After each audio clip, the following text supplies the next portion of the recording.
I'm not a F word prude, but like No, you need to stop. You have to say it on the podcast. Okay.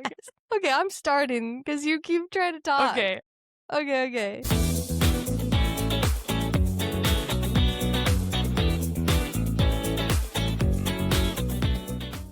Hello, everybody, and welcome back to Call Me When They Kiss. We have got to get this started because Sydney keeps trying to talk about stuff she needs to save for recording. I'm Issa.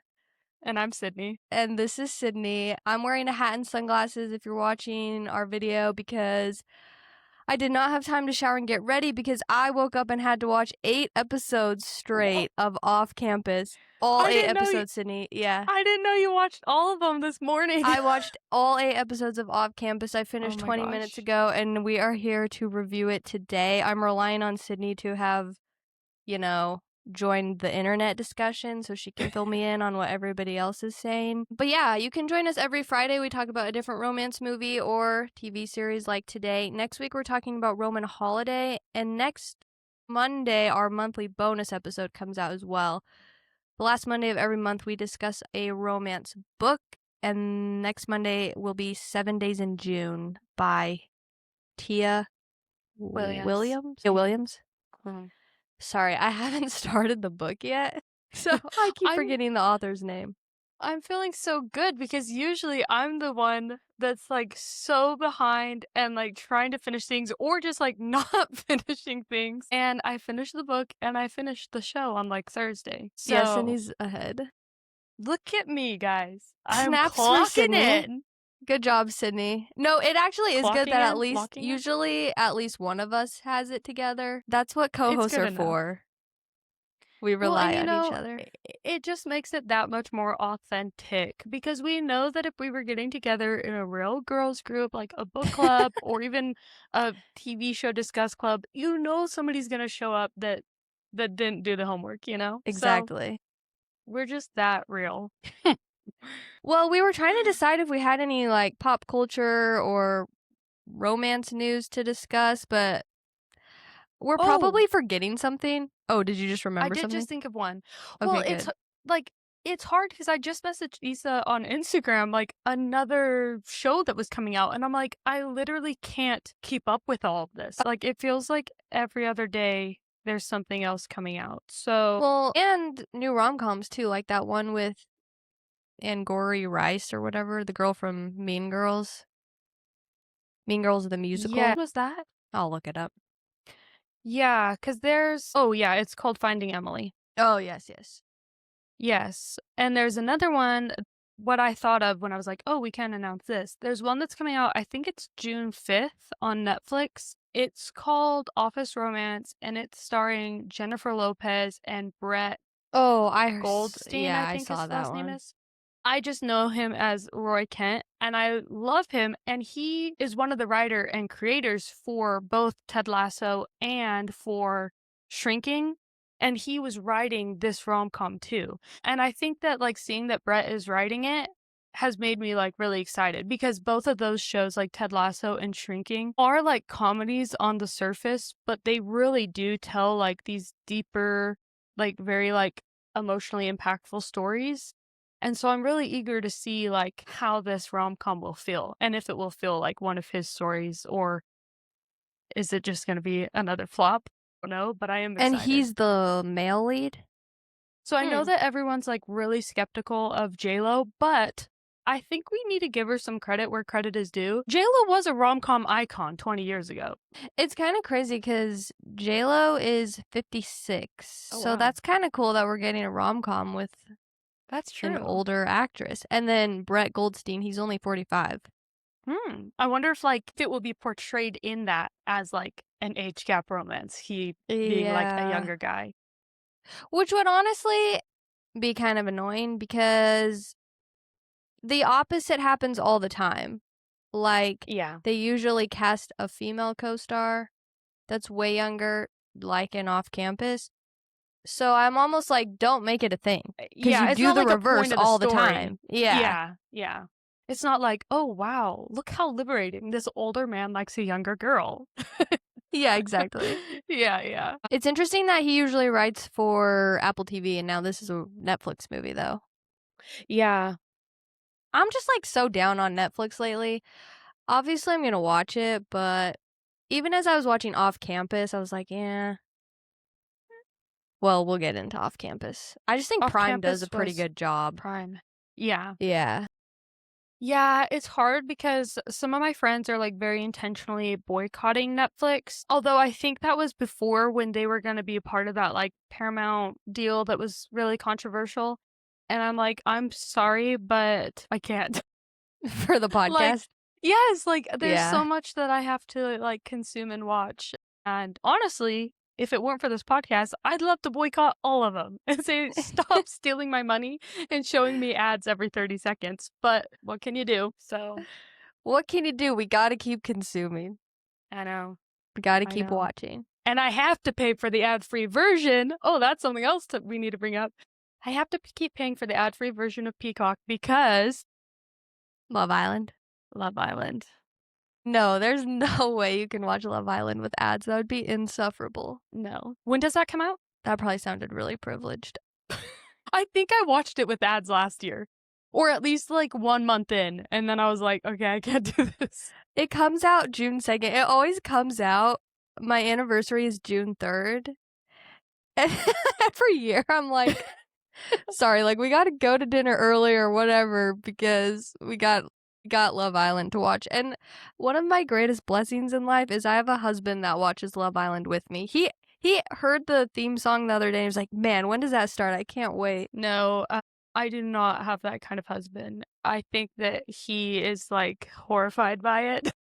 That's okay. We love Alan for other reasons. I am excited and we're gonna lock in. I'm not really sure, like, are we gonna just talk about it? It's hard because if we talked about it at the beginning of each episode, it could easily take a whole hour. So I don't know how we're gonna discuss it. No, I mean, you guys just prepare yourselves. We will be talking about it on the podcast. I don't think we Sorry. can not talk about it. You better just start watching it with us. And Yeah. Issa converted me last year. I had never watched it before, and the first couple episodes, I was skeptical. I was like, "Oh my gosh, these people are so cringy." I had such bad secondhand embarrassment that like it was painful. And then That's like so 3 funny. episodes in, I couldn't stop. I'm literally so desensitized to reality TV and specifically Love Island that I didn't even consider the fact that someone watching Love Island for the first time would possibly feel that way. That's so funny. Yeah. Now it's like nostalgic. I see those little goofballs from last season and it feels like they're family and I hate them all. That's funny. That's how I feel about season 6 and literally everybody that's ever gone on to Love Island UK. I'm like, oh my gosh, that's my friend. That's so funny. I still need to watch a season of UK. Issa is like an expert, so maybe we do need to have at least like one dedicated episode at the end or in the middle, I don't know. But you can give us like the history, which seasons you recommend, where to start, things like that. It is overwhelming. It's like Housewives. Yeah. It's a lot. And if you guys think you're gonna watch it with us, like you need to start at day 1. Because I think I started 2 weeks late, which you might think, that's not that late. No, I had like 10 episodes to catch up on, and they're all like an hour. So Our biggest Love wait. Island advice, it's a marathon, not a sprint. You gotta stay locked in every day. You'll regret getting behind, and Yeah. you'll feel left out. Yeah. Okay, well, I'm really excited for that. Are there any other pop culture things? I guess we were gonna say we didn't have any, and then turns out we did. But Well, in my personal life, I learned how to make sourdough bread this week. okay, I was excited to hear an update on that. And I do genuinely feel better than everybody now that I can make sourdough bread. It really was satisfying and gratifying to make it. And shout out to Ashley. She coached me through it. I'll bring you a loaf, Sydney, next time I come. I know, I was just gonna say that now I need to drive back to Boise and get some bread. Maybe you should try making a sourdough pizza next. That would be fun. That's a good idea. The other thing I wanted to say, okay, I didn't tell you I was going to do this, but shout out to my sister. She finished law school on Friday. And shout out to her classmate, Cody, because he's a fan of the podcast. Yes. And I keep meaning to give him a shout out. Cody, congratulations on finishing law school, and thank you so much for listening.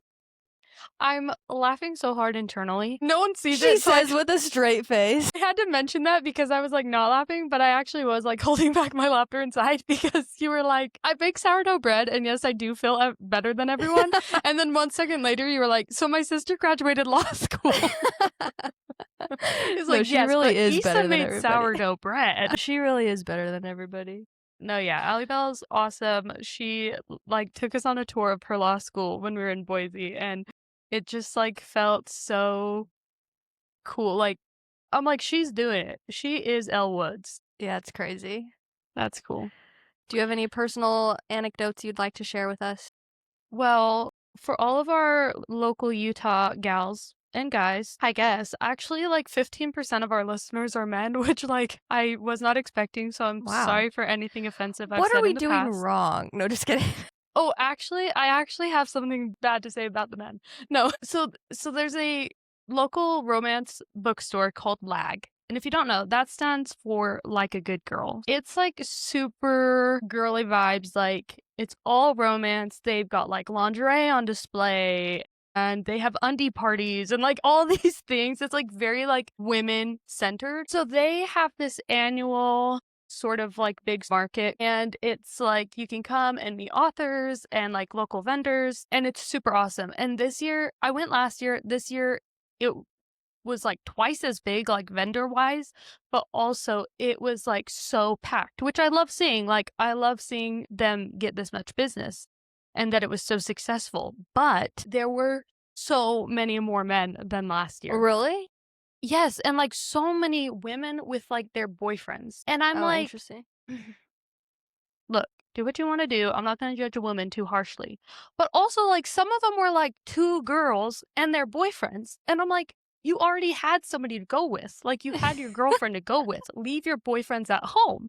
I don't know why I was like so irrationally triggered by this. And I was there with just like a bunch of girls. And I think all of us are like married, but like it didn't even cross my mind to like bring Alan to this like women owned small business, like little romance bookstore event, you know? Yeah. Even if you were coming alone, like this is the best place to meet like other women with similar interests, you know? So sorry to all the men listening, but encourage your wives to like go do fun things like that by themselves or like with a girlfriend, and she can like find sisterhood, you know? That is so funny that was bugging you, and it's bringing so much to mind that I wish I could say on the podcast. So we're going to have to talk after.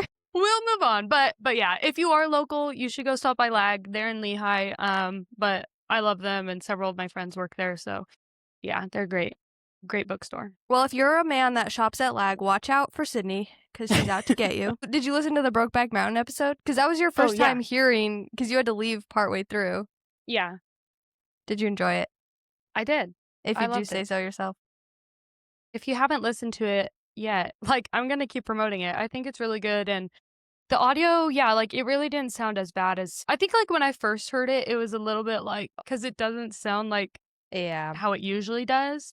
But like listening back to it wasn't hard to hear anyone. And there were some times where there was like a very, very like slight echo, but it really wasn't like overwhelming, you know? I will say it's probably better to listen to it with headphones.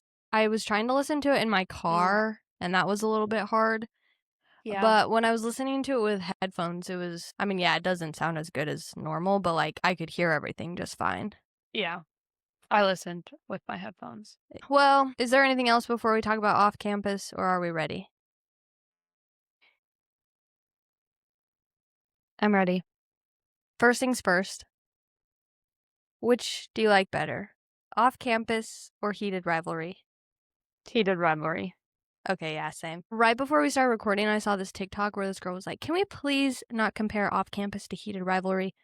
And I'm like, well, yeah, we don't have to compare them, but I'm going to. They're the only 2 hockey shows I've ever watched. Yeah, they're hockey romances. Like, how would they not be compared? Do you have reasons for liking heated rivalry better, or? Honestly, I think the acting is much better. in Heated I agree. Rivalry. I know that we keep talking about like how well Heated Rivalry did, and so we've been like asking for like brand new faces. But I'm realizing that like, the more I watch that has new people, the more I'm realizing that Heated Rivalry like really struck gold. Like I think the two of them have big potential to be like movie stars. That's not to say that these actors like, oh my gosh, they suck, they're so bad, but like I can tell they're new actors that still need some time to like grow into that. I agree. I liked Off Campus and I enjoyed watching it, and I will be watching future seasons. But I think I still like Heated Rivalry better. And something you guys should keep in mind as we're talking about Off Campus, please don't forget I was obsessed with The Summer I Turned Pretty, okay? That's what I wrote down. I was going to ask you how it compared to The Summer I Turned Pretty. Well, that's why I refuse. Like, I'm not going to go hard on Off Campus because I have no room to talk. I loved The Summer I Turned Pretty. So I would say, like, as far as like acting level and corniness goes, I think they're somewhat on the same level. Yeah. So then at that point, it just comes down to personal preference. And I can't explain it, okay? I don't know why I was so obsessed with The Summer I Turned Pretty, but I was. So, like, and also it's hard to compare because we only have one season of Off Campus, whereas The Summer I Turned Pretty is basically over. Although, maybe it will forever be hard to compare because it sounds like each season of Off Campus is kind of going to be a different couple. I mean, as of now, I would say, oh, I like The Summer I Turned Pretty better. Like, I don't think I'm going to go read Garrett and Hannah fan fiction. I literally was reading Conrad and Belly fan fiction. That's like a new low for me. Do you think that your attraction to, what's his name? I can't remember. Christopher Briney. Do you think that like your personal attraction to like him as the lead impacted your overall feelings? 100%. And it's not even just like my attraction to Christopher Briney. Like Conrad's character is like more my type of character. Like, yeah. You like Christopher Briney, like his looks, but like you connected with the character more. Yeah, literally. I think the last time I was attracted to an athlete, well, that's not true. Scott Hunter in Heated Rivalry. You like Scott Hunter that much? I like, well, as much as Conrad. Yeah, like I guess I just didn't realize like how Conrad. much you really liked him. Well, I was just gonna make a joke about how the last time I was attracted to an athlete was probably like when I was like 15 years old. Yeah. But then I was like, well, that's not true because you were Ilya and Scott Hunter. Yeah. Okay, that makes sense. But what was the question? Just like how much that influenced like the personal preference between the shows. No, I think it really does. Like I thought Garrett was, he kind of grew on me, but he never grew on me that much. Like he's definitely hot. I was thinking back to our grocery store conversation. Like if I saw him in a grocery store, I would like elbow you in the ribs and be like, Sydney, look at that guy. But like on my TV screen, I wasn't like frothing at the mouth. Yeah. And I really hate to say this, but Ella Bright's acting was kind of bugging me the whole time. I actually wrote a note like maybe like 10 or 15 minutes in, and let me see what I wrote exactly. But I'm never going to be too hard on this show because you could complain for days about the acting in The Summer I Turned Pretty. Yeah. I just like, I wasn't like attacking her or anything, but I just put LOL her facial expressions. Yeah. With the laughing emoji. Like it felt very like, I guess like some people were calling it like Disney Channel-esque. Which is like fine. We can watch Hannah Montana and enjoy it for what it is, you know? It was like when we watched The Last Song and we were laughing at Miley Cyrus like the whole time, but at the end of the day, like we liked the movie. We'll watch it again. Yeah, so it's not like to be haters, but I did like, I noticed immediately there were a couple scenes where she was being very expressive. And I just thought it was like cute, but funny, you know? It's the combination of the over-the-top facial expressions and the stuttering. I just feel like people don't actually talk like that. Yeah. And if you didn't know this already, she's only 19, and I think she was 18 when they were filming. She was in some sort of, like, British TV. She's British. Did you know that? Yeah. Yeah, I was surprised because I didn't, like, pick up on an accent or anything. She was in a British TV show for a while, and then, like, she was 18 when she got this role, you know? And Yeah. so I believe in her ability to kinda, like, grow into it, but I am curious, I guess, to see, like, how much they're in other seasons and how they're gonna Yeah. handle that, but No, she's super cute, and overall, I liked her, and I liked the character. But by the end of the show, I was kinda relieved because you're like, "Okay, that was good, but yeah, enough." I couldn't take the stuttering and over-expressiveness anymore. And why did they put her in that weird silver silky dress with those ankle booties? Boots? Okay, it's so funny. You just thought that yourself?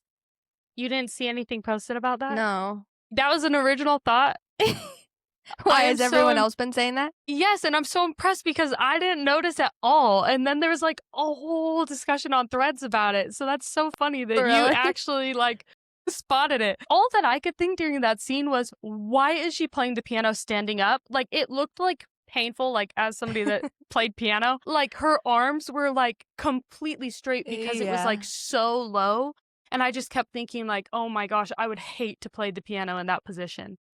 Did So, you I like think the song? you know, I didn't really think anything, and now because I know that you didn't really like the song, but I literally can't, like I can't even remember what it sounded like, or what the words were. Why was the Yellow Haze song low-key better? Yeah, everyone was hating on that. They're like, "Yellow haze? Oh, like pea or whatever, yellow rain," and I was like, "Guys, like, it's really not a bad song." It wasn't that Hannah's song at the end was bad, it was just that the whole season had been building up to this epic song, Yeah. and then I was like, that was the best they could come up with. You're like, "Stay in school, kid. Keep learning your skill." No. Yeah. Yeah, there was somebody that was like, "Why didn't anyone tell me this was a musical?" No, Because, literally. like, there was much more, like, singing in it than I had anticipated. Well, even when 'cause in so many ways, that should have felt so corny, and, like, it kinda did, but it was bringing a smile to my face, even when he caught her singing Elton The Elton John John. song, Yeah, yes. I was like, "Aw." I was like, "Why don't I know this song? I'd never heard that song I before." know, that was a And good I song. instantly went on Apple Music and saved it. I did And wanna say oh, sorry. oh, sorry, Go ahead. last Go thing, ahead, last go ahead. thing. Just the karaoke part when he was watching her, like, that was really cute Yes. too. Okay, that's what I wanted to say something about, but before there was something when we were to get back on the appearance of people, no, I just wanted to, like, mention something, and then I do wanna talk about that scene. Because when I very first started it, I literally texted our group chat with 2 other friends and was like, "This guy is, like, not as attractive as I was hoping," and in my notes, I put that, like, his hair looked super doofy, and then Doofy? yeah, like, goofy, but, like, a doofit, you know, like Okay, you know, okay. I don't know if this is a word or if I just made it up, but yeah, like, goofy almost sounds like it can be cute, like, "Oh, he's kinda goofy," you know? But, like, Mhm. doofy is my made up word for, like, it's goofy, but, like, in a doofus kinda way. Okay, I like it. So but then he did grow on me, like you said, like, by the end of the season, I wasn't like, "Oh my gosh, you're so hot," but I liked him more, and I did actually, like, find him more attractive by the end of Mhm. the season. But this picture of him, like, in real life, Garrett Graham, I was like, "Oh, he looks really cute." Well, that's what I was gonna say, like, he kinda looks better when he's smiling.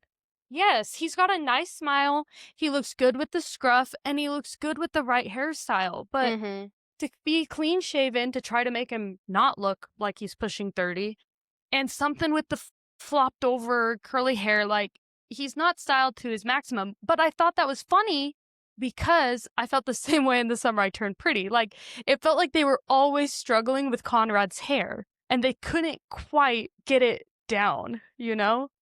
I mean, Well, maybe you don't know because you were in love with him, but, like, that's no, how they I did felt. I agree, they did him really dirty in season 3, but I actually think I almost think it's better to cast someone that causes a divide Mm-hmm. Because number one, it gives us something to talk about. And number two, like, this is supposed to be a college student. In the summer I turned pretty. They're just like these, where do they live again? Where's I actually Cousins? don't Somewhere know. on the East Coast. Yeah. You know, they're just supposed to be normal people. Like, if they were casting these men that were like That's true. too chiseled and too perfect and too handsome, we talk about this all the time. We wouldn't even really be attracted to them anyway. That's true. So I think it's better when they cast someone slightly ugly, and sometimes it works for some people, aka me and Christopher Briney, and sometimes it doesn't work as well, which would be me with Off Campus, but I still thought he was cute and I still liked it. Well, and sometimes the show, like you really can be attracted to somebody's personality, you know? Yeah. And, like, it does make them more attractive He because was a sweet character. did you ever watch Friday Night Lights? No. Well, I guess there's a movie and a TV show. I'm talking about the TV show. Jesse Plemons, you know him, right? Oh, yeah. He's in it. And when that show started, I thought, this man is so ugly. And even still, when I see Jesse Plemons, I'm not like, oh my gosh, you're attractive. No. Like, I don't think he's cute. Mm-hmm. But something in that show, like, he starts dating this girl in the show that's, like, stunning. But it's like they've got this weird, complicated relationship that, like, you kind of, like, fall in love with him, like, as she is. Mm-hmm. And she didn't expect it, and we didn't expect it. But somehow by the end of, like, that season where he kind of, like, got a main role, I was like, why am I attracted to you right now? But I am. That's funny. And sometimes, like, it makes, like, the show even more impressive if they can cast somebody that's, like, not perfectly perfect or just, like, not conventionally attractive, period. And that the writing and the storytelling, like, somehow makes you attracted to them, you know? I'm, like, really impressed when a show can do that. So you got to give it the chance to. Yeah. And I think it's more fun that way anyway. Yeah. When you can, like, kind of, someone grows on you. Yeah. I will say, though, they posted a picture of Lola Tung and Christopher Briney on set of the Summer I Turned Pretty movie. And it looks like they're still putting Christopher Briney in that terrible fake tan. I'm like, how are you guys still screwing this up after all of the discourse and complaints about it from season 3? I think they did get rid of his blonde tips. Mm-hmm. But I'm like, are you guys being for real? Is this rage bait? Like, why did you cake on the bronzer and the spray tan again? Somebody in the makeup department is being prideful and is saying, well, I like it, so we're gonna do it anyways. And I gotta look at that picture again. Okay, but sorry, we can go back to Off Campus. Okay, one last thing, and then remind me to go back to the song. I did want to also bring up, what's his character's name? Justin? The singer guy? Yeah. Is his name Justin? Yeah, Justin. In the show, yeah. Okay, so if you don't know, and hopefully you don't know, and hopefully you know what Fourth Wing is. If you don't know what Fourth Wing is, what are you doing here? I'm shocked. Yeah. Just kidding. Just kidding. Keep listening. Fourth Wing is like a young adult, new adult dragon fantasy series. But the guy that plays Justin has been longtime fan cast for the lead, Zayden, or just like a character in the series in general. So now having watched this and seen him, what are your feelings on that? In the show, I was not getting Zayden vibes from him. And I think it's because I picture Zayden being really big. Mm-hmm. And I don't know how tall he is. I'm sure he could, like, bulk up if he got cast as Zayden. I'm not 100% against it, but I also don't have a strong emotional attachment to Zayden. I just don't. Yeah. But I will say, I saw him, I guess that actor is in Dune Prophecy, which I've never watched before. But I saw a clip of it. Now I'm like, is that like the second Dune? No, it's like a Dune spin-off show. Oh, interesting. I haven't seen any Dune for anyone listening. So I was just like, I thought I knew what you were talking about. I was like, wait, maybe I don't. She's crazy for that. Like, you know us, we don't watch a lot of boy movies, but I will say if there's a boy movie you need to watch, it's Dune Part 2. But he looked good in Dune Prophecy.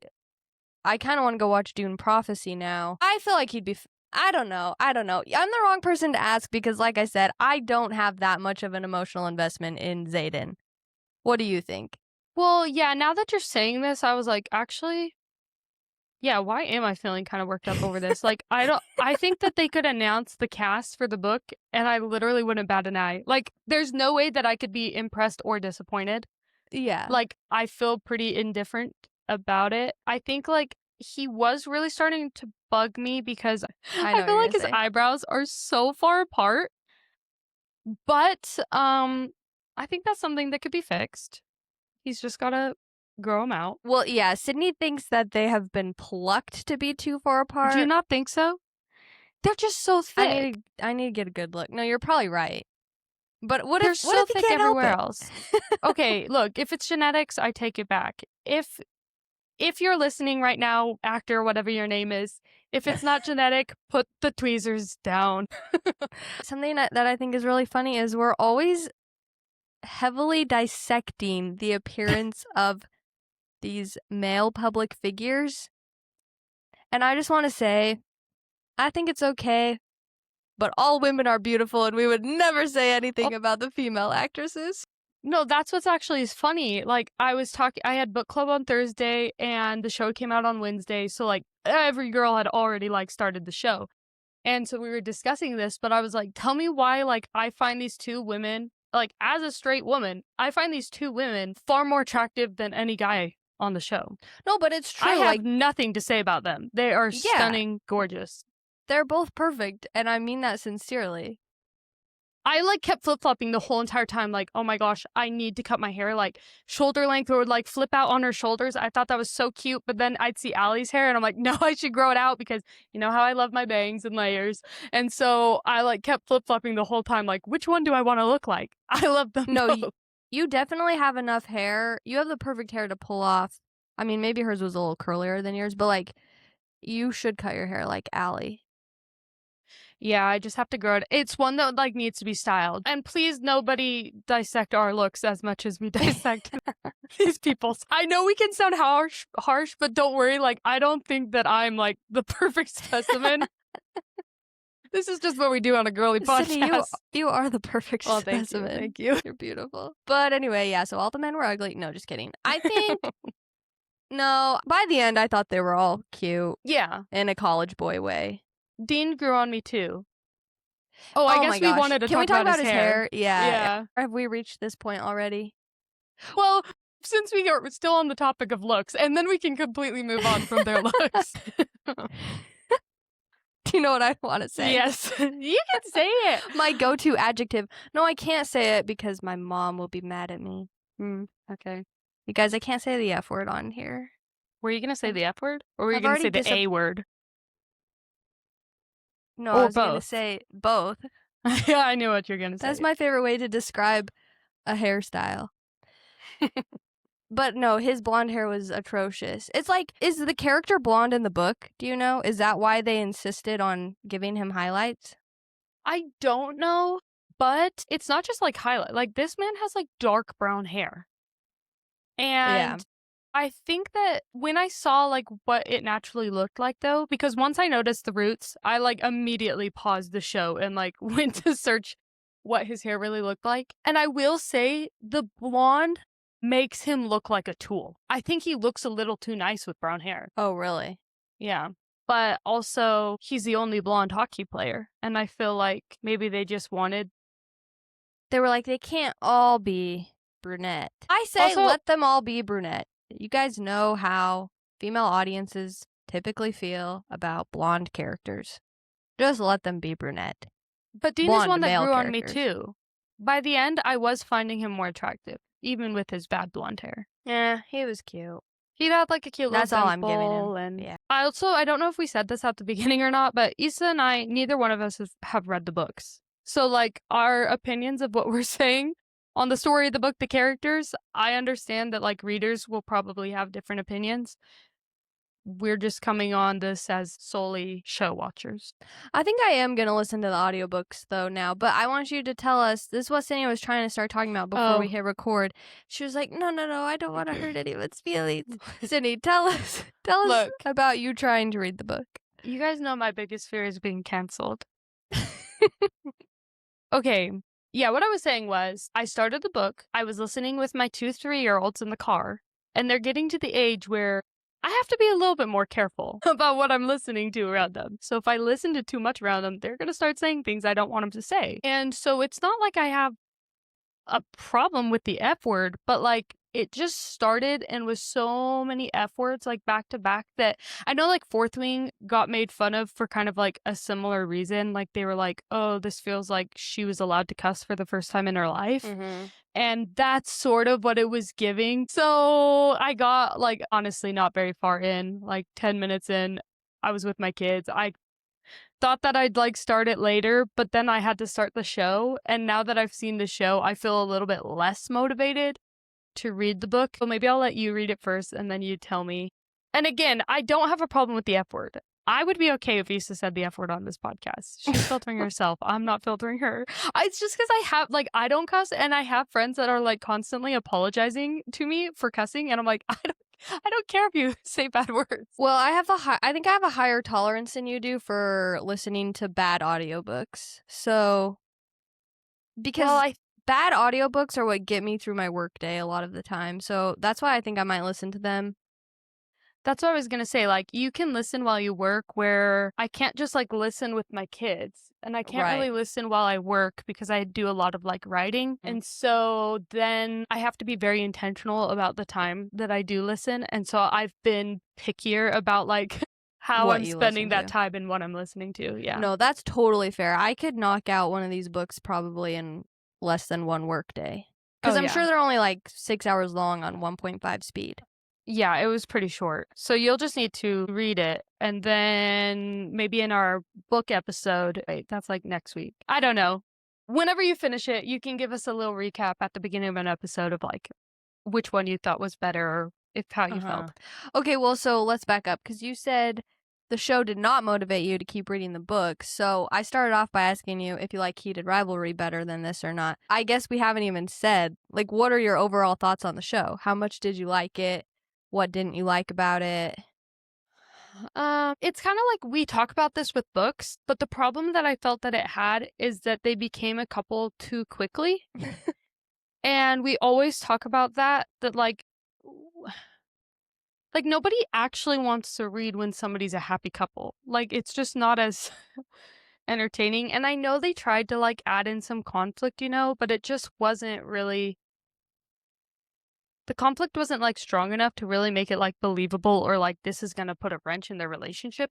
I really was loving like the last 10 minutes of episode 1. I was like, ooh, this is getting juicy. And then like love 2, love 3. And then I got a little bit more bored. But then I feel like they did balance that out because that's when they started kind of like working in Allie and Dean's relationship, which could kind of like pick up the slack of like their relationship being less eventful. But I just, we love a slow burn. So I could have done even slower. Yeah. I agree with all of that, except for I actually did feel like the conflict was meaty enough for me. Yeah. Like, I liked Hannah and Graham. I keep calling him Graham, but I guess his first name is Garrett. Yeah. Garrett is just such an unfortunate name. Garrett. It rhymes with ferret. I mean, I liked both of their separate arcs and the things that they were dealing with. And, like, I feel like Garrett worrying about ending up like his dad, I thought that was a valid reason for them to, like... You're right. To cause a wrench in their relationship. But no, like, those, even though it was only like one episode, half an episode of them being a happy couple, and that's where Ella Bright's acting was bothering me the most, because now they're in a relationship. We just had this whole sex montage, but her behavior to him was still kind of like nervous and shy. Like, her acting kind of stayed the same. Do you see what I'm saying? Yeah. I was like, they weren't acting like a comfortable couple. Yeah. You know what I mean? Yeah. I think even there was like one scene where, like, when he says, I love you, there was something about that like kind of bugged me, that they seemed so like uncomfortable around each other. I'm like, Exactly. you guys have been like having sex for like how long? Like, and I guess like, I don't know. I guess I'm like underestimating how impactful or like nerve wracking it could be to like tell somebody you love them. But personally, physical intimacy has been much more nerve wracking than like saying things. Like, I probably said I love you to too many guys because it's just like, yeah, I like you a lot. I'm having fun with you. Yeah, sure. I love being around you. Like, but like, I'm like, I have always just been so anxious with like physical intimacy. So I just don't relate. I'm just laughing because you reminded me of something and I was like, well, I don't know if I want to like say this on the podcast. Like but you're like being About me or about you? No, about me. Be vulnerable. This is girl chat. But sometimes when we watch these shows that like involve sex, it like brings up things and it's like, well, if I say too much, then are people like reading into like my sex life? Yeah. But like going back to them feeling comfortable with each other, like,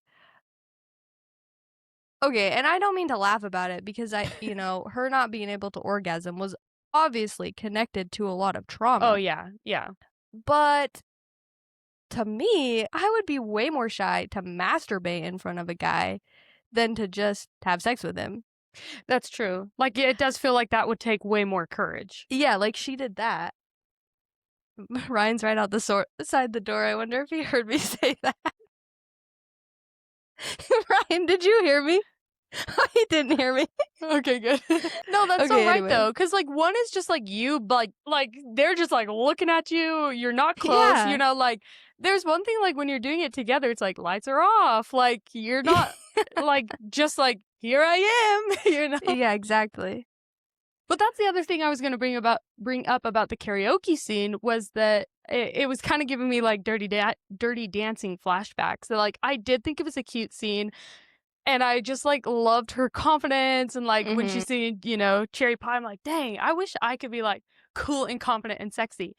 It's just not me. Well, to be fair, I'm an anxious person. She was drunk. Maybe you need to try being drunk. No. Yeah, that's a good point. I forgot about that part. But, yeah, I would not be brave enough to act like that in karaoke. I definitely wouldn't be brave enough to do what she did with someone you've never had sex before? Yeah. Like, yeah. Anyway, moving on. What were we talking about? I forgot about that. That's funny. Just about our feelings overall. Okay, do you have any other overall feelings to share?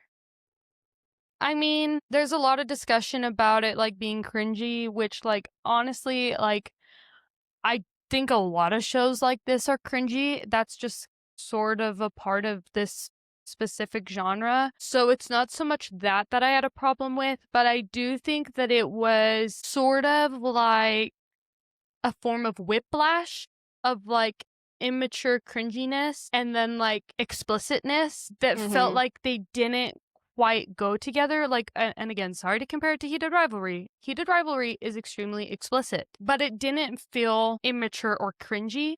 It felt adult. Like the characters felt very grounded in being adults and they were having adult sex, I feel like it's so hard for me to speak on this because our college experience was very different than literally everybody else's college experiences. So maybe it's just like the background we're coming from and what college was like for us. Where there was immaturity and a lot of sex. Yeah, exactly. Yeah, like we've you're never taken part in hookup culture and stuff like that. So that's a good point. I don't know if I can fault the show for it, honestly. That's true, because I was thinking like, oh my gosh, like, why does this feel so immature? But then when I think about it, I'm like, they are in college. Well, like 18 and 19-year-olds are immature. Yeah, like we didn't instantly become adults, but I actually think it's more their acting than the show or like the plot lines or what. I mean, I guess the whole deal thing is a little weird because it's like, did you really have to make a deal to like find a tutor? Like, don't they have free tutors, Okay, but I do have like an academic advisor, but yeah, I like the trope. So there were some elements, but like I do feel like overall it was more of like the acting that made it feel a little bit cringier. Versus, I agree with that. Yeah. But I did want to bring up the college culture because like I think I mentioned this in another episode, but like when I saw media with like college or even high school, like parties. I thought that was like a fictionalized concept for like Hollywood movies. So I'm like, oh my gosh, this is so silly. Like, real life isn't like this, but like, it is. What did you think overall? Overall, I liked it. I actually don't think I have pretty much everything you said is what I was going to bring up. Like the cringiness and the acting, and no, I liked it. And I just don't think I have any right to discuss the cringiness after my Summer I Turned Pretty obsession. Yeah. So yeah, I'm gonna let it slide, you guys. I'm gonna let it slide. I liked a lot worse shows. Like my shows growing up that I really loved that were either high school or college drama was like Pretty Little Liars, One Tree Hill, and Gossip Girl. And those ones, like every single one of those were crazy. Oh, actually, this book came out in 2015. Pretty Little Liars was like at its peak, like all through the 2010s, you know? I don't think this is a spoiler because everyone should know Endgame, right? Like, we know Allie's gonna end up with Dean, period. Oh, you just reminded me of something. His name is Dean De Laurentiis, which means that her name, if they got married, would be Allie De Laurentiis, which is literally like that's Allison in Pretty Little Liars. Her name is Allison De Laurentiis. Oh, really? And I just thought, like, what are the odds that, like, these two series that were coming out around the same time? Like, I mean, the Pretty Little Liars books came out before, but I'm like, why? Why is his last name De Laurentiis? Shoot, I just said you reminded me of something I wanted to talk about, and now I forgot. Oh, yes, I know what it was. I saw in, like, the comments of some video about Off Campus, everybody was like, and we're not allowed to ship anybody with anybody that's not their endgame. Like, please only ship the endgame characters. And I think it's because of the Summer I Turned Pretty. Because of because of all Jeremiah. of the Jeremiah shipping, and like the Jeremiah shippers were like coming after Jenny Han for like the story that she wrote and stuff like that. So I just thought it was so funny that I just love fandom culture. I think it's so fascinating. I thought it was so funny that everyone in the comments was like agreeing to these rules for this rising fandom. Well, like, there's no, like, I can't even think of anyone you would ship them. I mean, I guess, I guess people might start to ship like Allie and that new guy at the very end who they brought in. I mean, I think you could ship John like Logan. why would anybody ever do this? As a Conrad fan, a PETA fan, and an Edward fan, you know, I agree. But there's some fringe fans that I'm sure are like shipping Hannah and Logan or Hannah and Justin. Yeah. And we'll just have to see if they can organize and how big their subreddits get. Yeah, who they can get on their sides. That's interesting. That did just remind me though, because I remember thinking once like John Logan was showing interest in Hannah, I was like, oh my gosh, like all these boys want Hannah. Yeah. And it made me realize like there's sort of only like two girls. And so I'm glad that they kind of introduced that third girl. Like, whose sister was that? The actress? Do you know who I'm talking about? Yes, Joanne Maxwell. Yeah, like, it's just interesting how many popular stories and, like, TV shows revolve around, like, one or two girls and, like, a whole cast of men. That did cross my eyes. Cross my mind a couple times. Well, I'm assuming we'll get some new girl characters, right? Because there's 4 boys. Oh, yes, that's true. They did just announce the cast for John Logan's love interest too. Her name's Gracie something. I'll have to look up a picture. I guess some people had some strong feelings again, similar to people discussing the age gap of, you know, the actress for Hannah and Garrett, because she looks like very young. And so they're, I guess, kind of complaining, like, why are all these girls like 18 or 19 or just looking like very childish while you're casting men that look like men? Is this a good time to bring up the age gap? I think we kind of mentioned it earlier, but do you have anything else you want to say about it? I saw that one of the fan casts was, her name's, I think, like Danielle Campbell. She was in the movie Starstruck. Did you ever watch that? A Disney movie. I thought she was really cute. She's 31. And I just feel like people would have been so quick to be like, oh, she's too old. Mm-hmm.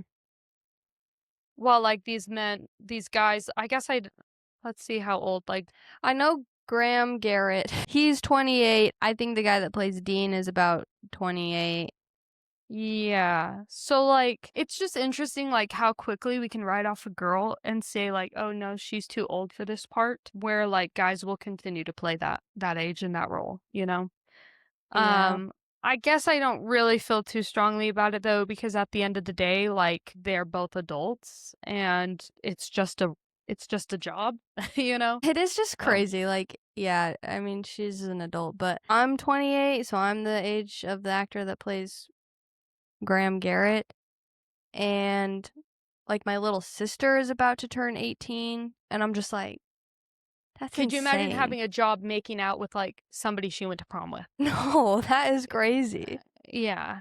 So it's like, yes, it's legal, but what does that mean? Like, just because something's legal, does that mean it's not weird? Did you look up the age of Allie?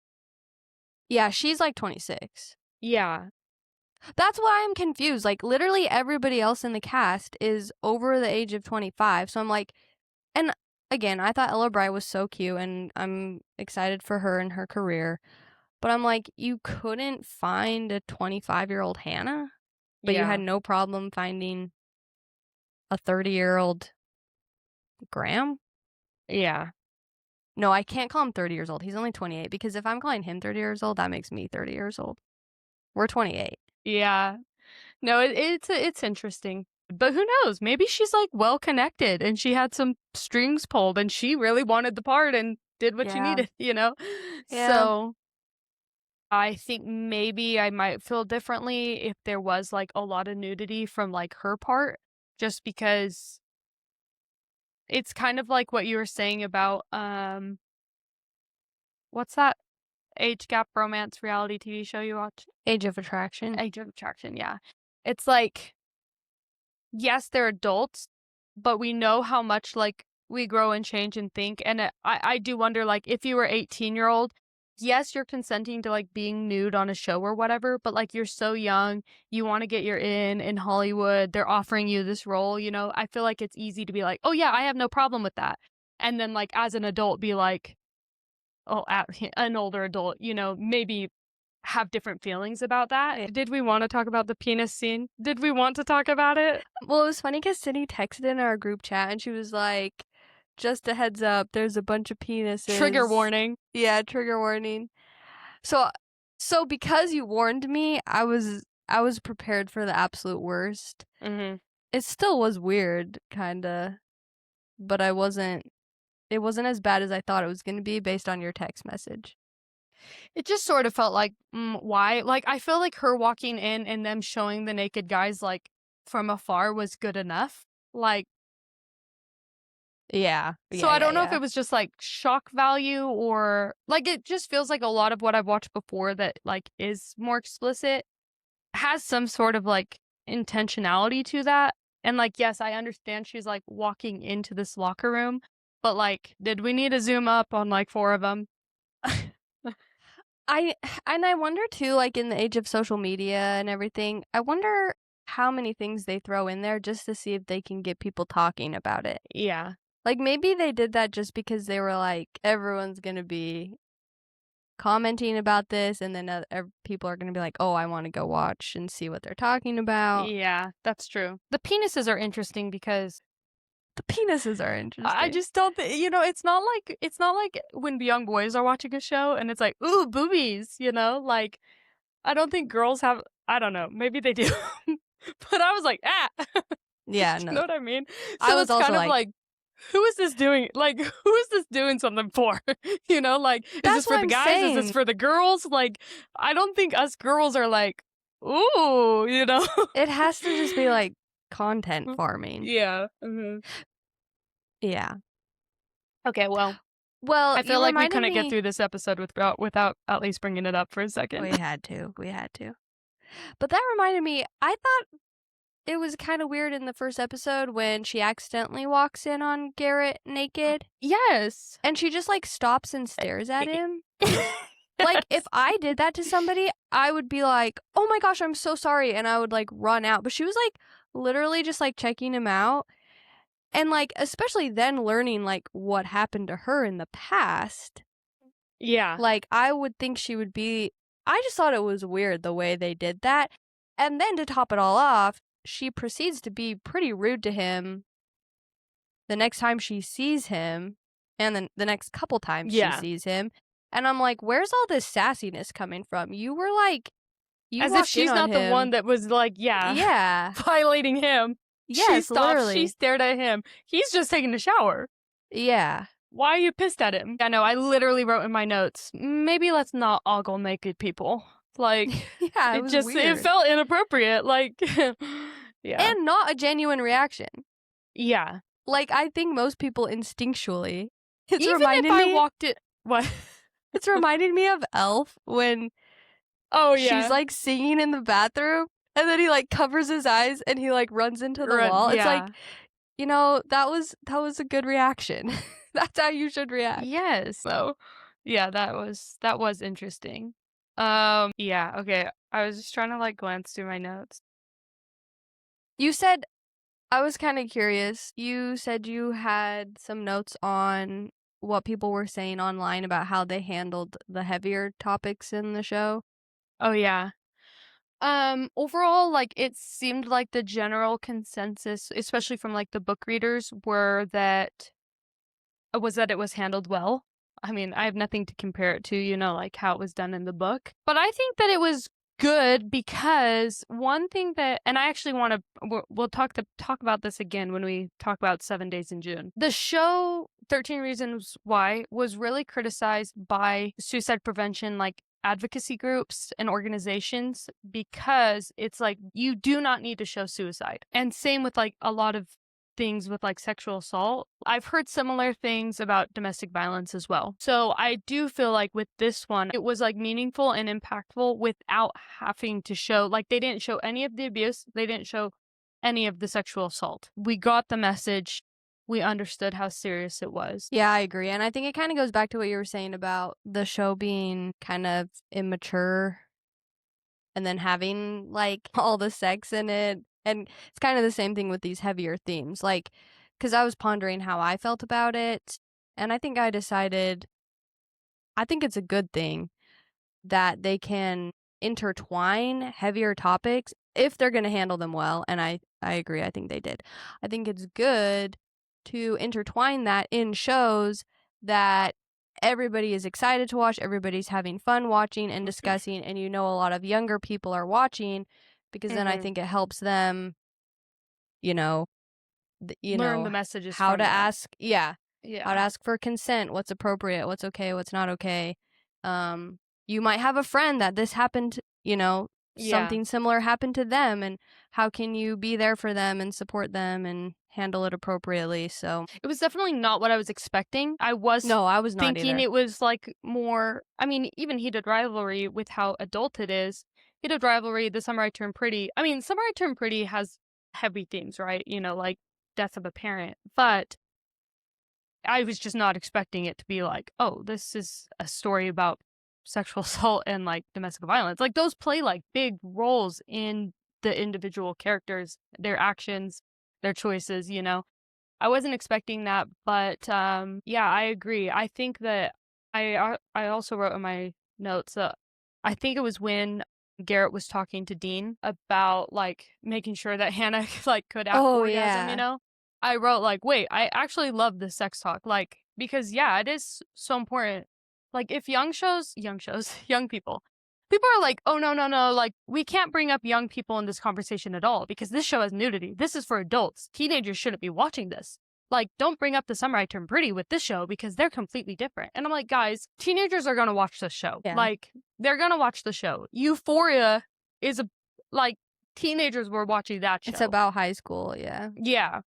And so... Well, that's like, kind of a different topic, though, because maybe Euphoria is a bad example. I mean, it's a good example because, yeah, teenagers do watch it, yeah. Yeah.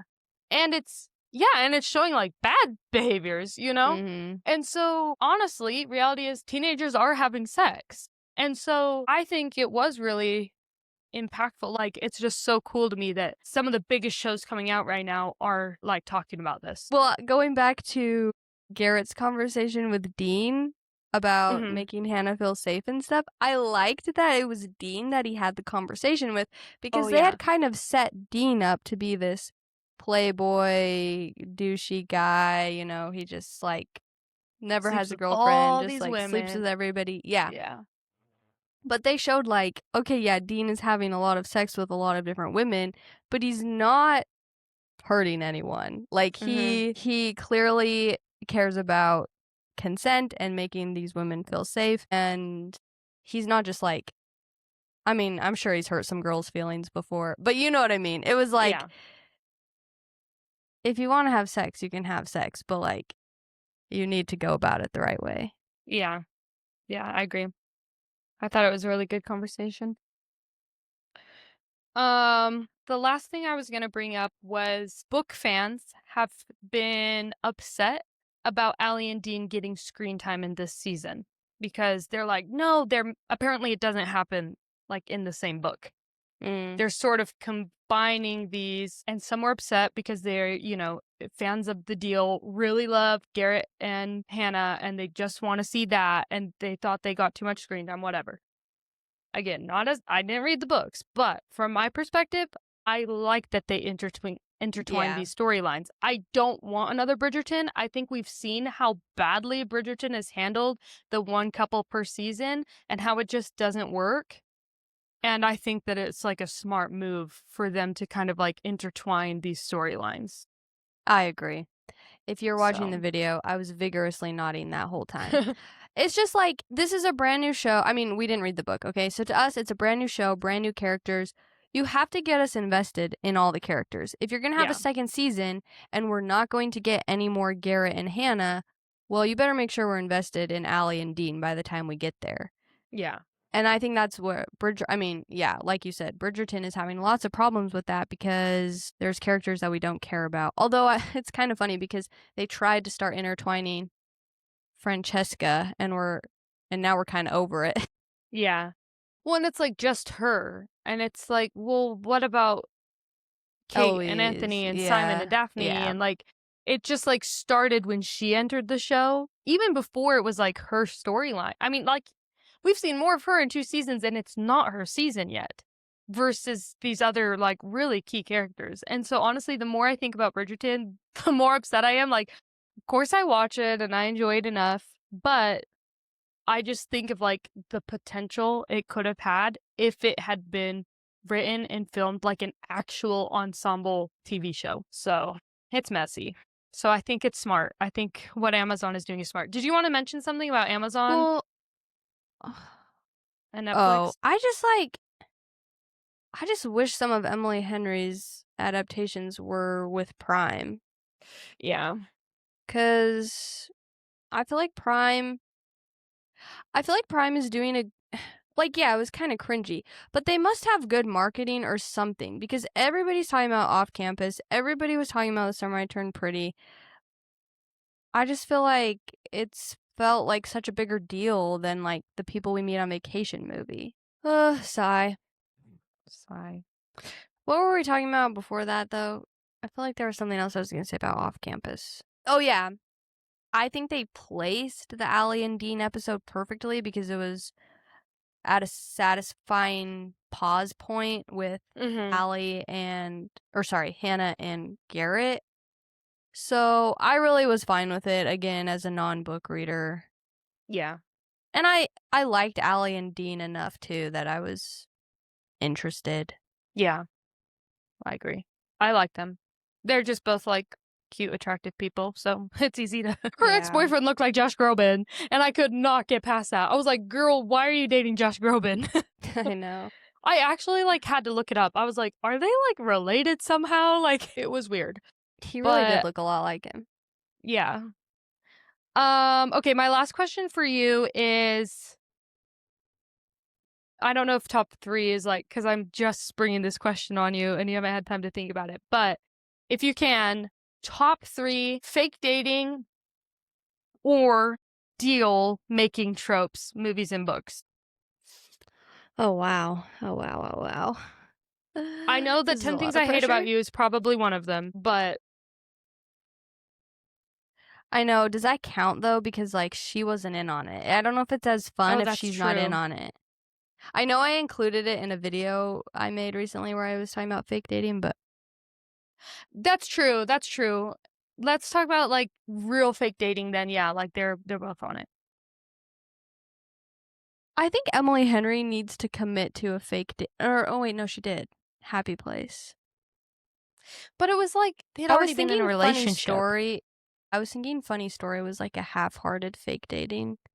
Yeah, a couple scenes. Yeah. Would I put Happy Place in my top 3? Would you? Obviously, I Yeah, love if that Happy counts. Place. Yeah, but I it mean, it's doesn't not feel like it quite fits the trope. well, now, yeah, now I thought this would be, like, easy, and now I'm like, "Hmm." Well, yeah, does How to Lose a Guy in 10 Days count? Because they're both playing each other. Yeah, let's adjust to, like, any sort of outside deal or fake dating. Okay. Doesn't have to be so specific because they were, like, both fake dating each other, they just didn't know they were both Right. playing each other. I would say that counts. Well, if we're expanding it, then I would say How to Lose a Guy in 10 Days and 10 Things I Hate About You. Would it be 10 Things I Hate About You, number 1, 10 Things I Hate About It's really How hard to to Lose talk a about Guy in both of 10 those. Days would be in 2nd place? Ooh, which one of those do I like better? That's hard. Like, I think Heath Ledger is hotter than Matthew McConaughey, but I think I like How to Lose a Guy in 10 Days as a movie better than 10 Things I Hate Yeah. About You.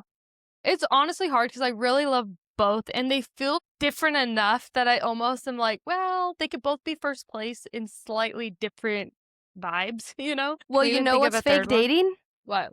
That might get up there. And I didn't even like the book that much. But for some reason, I cannot wait for this movie. The Love Hypothesis.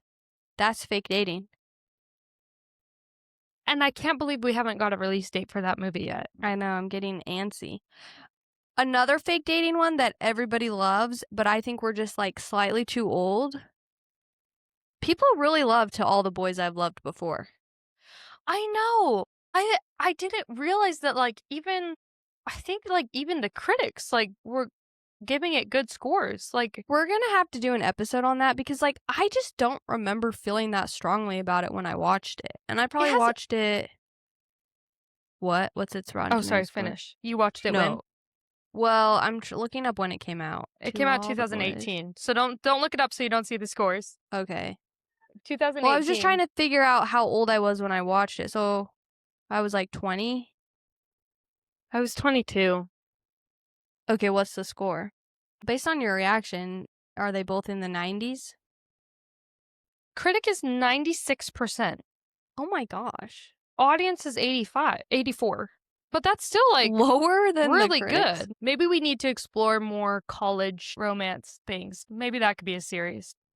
A fake dating book that comes to mind is Yours Truly, and I do really like that book, but the end gets kind of weird. I guess, does Heartless Hunter count if they're both fake dating each other? If we've brought Oh, in the yeah. requirements? I actually, now that we're, like, talking about all this, I'm realizing just how much I really like the fake dating trope. I like it too, but why can't we think of more? Oh, actually, A Court of Mist and Fury, Loki has some fake dating. And that's like one of the best scenes of the books. Oh, we were talking about, like, why I never read these books in high school, and you had a theory. My thought was, like, I was reading mostly fantasy books, and fantasy romances don't have quite as many of these tropes. Yeah. But what was your theory? Why did you think I didn't? Well, okay, so just to explain, I don't know how you're going to Oh, edit this episode together, but true. Sydney was saying that she was surprised that she had never read the Off-Campus series because she was reading so much romance as a teenager, and I was like, well, but aren't they explicit? Like, you were a teenager, and what did you say to that? I said No, I was reading books where characters were having sex, but they weren't explicit though. So that you did bring up a good point. Like, yes, they were having sex, but it was more of like the fade to black or like as our bodies entwined and I was filled with Yeah. love. So I didn't realize that these books were like spicy. Yeah. They're definitely spicy from what I've heard. But actually, that wasn't my theory. Well, I remember Allie Hazelwood, she said she like has some funny quote. She was talking to another author and she was talking about how her books, once they got updated, she was like, these are the same books I've always written. I've always written books with graphic sex in them, but now they're being sold at Target, like front and center on the shelves, because they have these cutesy cartoon covers. Oh. So, like, part of my theory was like, well, who knows? Maybe they got updated covers. Like, maybe at the time you would have seen the deal and you would have been like, oh, that's an adult book. Yes. I can't read that. But now they have these cutesy, innocent looking cartoon covers. So now a teenager, it's like when teenagers were showing up to high school with that other hockey book, Icebreaker. Mm-hmm. And teachers were like, oh my gosh, like, why are my kids bringing these books to school? Do you want to see the original it's the covers? cutesy cover. Is it spicy I'll show looking? you. Yes. Okay. Okay. There's two versions. Sorry, like, what are they seeing right now? Okay, so there's this one where it doesn't look too spicy, but then Oh my gosh. Okay. You guys probably can't hear Sydney because she's not sitting in front of her mic anymore. But yeah, the original cover has like a shirtless man on it. Like, it's like, yeah, like obviously you weren't reading that in high school. yeah, But the now, first one. Sorry, the first cover I showed you, like the girl, I don't know if you could even see the details, but like it looks like she's in her underwear with like thigh-high socks. And she's wearing a shirt, but like it's just like her sitting on her knees like that. And then the second one, that he's completely shirtless. oh, I couldn't see the first one. The first one sounds kind of racier than the second one. No, I mean, like, her hands are like, she's sitting on her knees, but her hands are between her legs. So like it doesn't look like, oh my gosh, she's in her underwear, but Okay. But now it's like a cartoon couple embracing in front of a hockey net. Yeah. So I think you're spot on. Thank you. And thank you, Allie Hazelwood. Well, we'll get ready for season 2. I feel like I'm in my seat excited. weird. I like to have a show to look forward to. I wish they would give us the next season a little faster, but I know. It will be interesting going forward from there. I think the other 2 books were John Logan and his, and then Tucker. He's the curly-haired one. I'll be interested to see, if I become more invested in their characters. I didn't feel like super drawn to either one of them yet. Yeah, me neither. But I feel like they'll convince us. They'll convince us to be invested. They'll start sprinkling them in the way they did with Dean and Allie. Okay, but look, if they take 2 years for every season, that means that the 4th season won't be coming out for another 6 years. But that's another thing. At that point, I'll be like almost 40. No, I'll be 36. But like, will I still be watching the show? But that's another good thing about Prime. Like, The Summer I Turned Pretty, they might have taken 2 years instead of 1 between seasons 2 and 3, but like, they were coming out quicker. That whole show came out like between 2021 and 2020, or 2022 even, and 2025. I think Amazon Prime just does it faster than Netflix.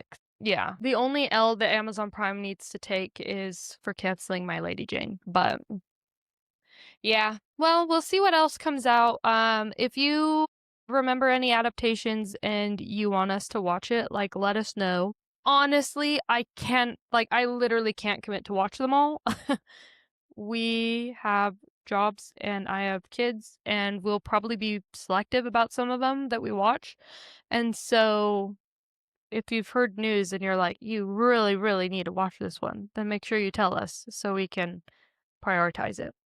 Next week, we have 2 episodes coming out. On Monday, our bonus book episode comes out, 7 Days in June by Tia Williams. And then next Friday, we are reviewing Roman Holiday with Audrey Hepburn. Mm-hmm. Have you seen that before? No. I haven't. But I'm gonna watch It Happened One Night now, because Issa watched that just, like, for fun, for a series she started, and you said that apparently Roman Holiday is, like, very inspired by that? Yeah, which I didn't even know when I started watching It Happened One Night. Yeah. I feel like I've seen Roman Holiday once, like, a long time ago, but maybe I haven't. I think But I've I'm excited only to watch it. watched Breakfast at Tiffany's. I've seen Breakfast at Tiffany's, and I've seen My Fair Lady. And I've seen this scary one where Audrey Hepburn is blind and these people try to break into her house. Audrey Hepburn was in a scary movie? I can't even Yeah, but, like, imagine that. old-timey scary. It's called Wait Until Dark. Kinda sounds scary even. It has a 96% on Rotten Tomatoes. Okay, sorry for distracting us. Okay, thank you guys so much for listening, and we'll see you on Monday. Bye. Bye.